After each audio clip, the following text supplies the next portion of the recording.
희대 사기꾼 장영자 씨 이야기입니다. 자, 단군 이래 최대 사기꾼으로 지금 불렸던 장 씨가 또 실형을 살게 됐다고 합니다. 당시 모습부터 다시 한번 보고 이야기를 이어가겠습니다. 아직 아무것도 모릅니다. 지금 조사받으러 가고 있지 않습니까? 본의 아니게 이런 무리를 일으킨 결과가 돼서 대단히 죄송합니다. 피해자입니다! 피해자! 내가 뭐 어음 사기 사건에 걸려서 왔다고 나한테 그런 얘기를 하시는가 본데. 아니 그런 뜻이 아니라 나는 그런 거하고는 정말 잘 모르는 사람이에요. 나는 커런스예요. 통화예요. 통화. 자, 장 씨는 대법원에서 실형을 확정받으면서 과거 수감 기간까지 포함을 하면 무려 34년 동안 부역하게 됐다고 하는데 인생의 절반 가까이를 교도소에 지내는 셈이 됐습니다. 네, 장 씨는 올해 81살입니다. 네. 근데 맨 처음 구속된 나이가 38이었거든요. 그 후로 34년이니까 38살 이후로는 8년만 제외하고는 내내 교도소 안에서 생활을 했다는 거죠.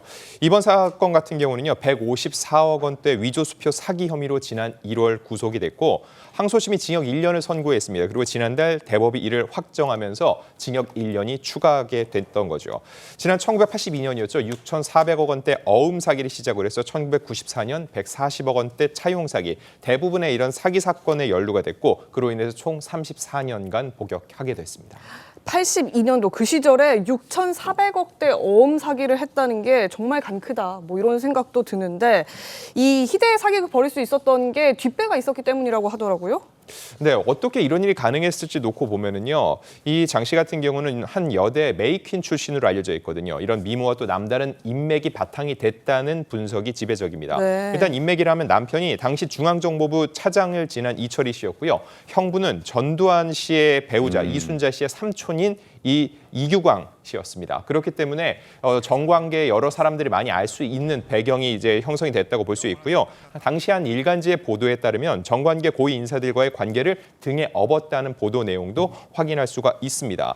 이 당시에 이 금액이 어느 정도 크기였는지 지금과는 비교가 되지 않는 수준인데요. 당시 장 씨가 벌인 어음 사기 피해액 6,400억 원, 그때로 치면 정부 예산의 무려 10% 수준이었습니다.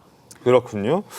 자, 이 사건으로 인해서 사실 뭐 정재계는 물론이고 사회 각 분야에서 이제 발칵 뒤집혔었는데 우리나라에 처음으로 금융실명제가 도입된 것도 이거 때문이라고 들었습니다. 네, 이 사건이 1982년에 있었죠.